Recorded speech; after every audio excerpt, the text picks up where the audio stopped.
Hello and welcome back, everybody. In this video, we are going to upload files to a shared Google Drive folder, which is pretty easy. So without any delay, let's just dive right in and get to the start.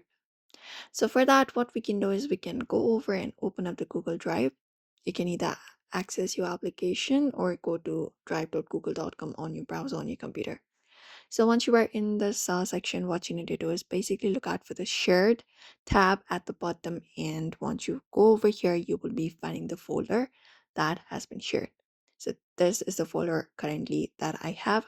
So if you want to go ahead and upload a file, what you need to do is go ahead and tap on the folder and open up the folder right there.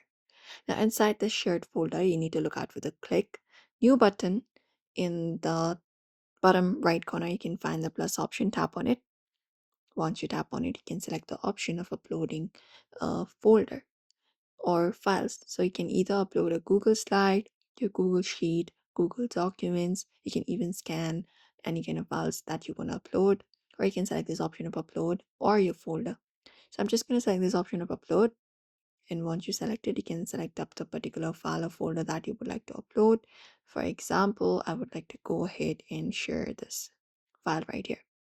So you just need to select the file and it should automatically be shared in the Google Drive folder in the one that you are uploading. And once you choose that, you will be seeing the upload process.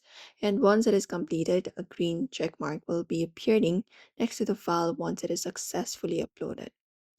And that is it. The upload has been done. You can see the upload right here. You can just go over and view it, and even the person with whom you have shared, that person will be able to access the shared Google folder.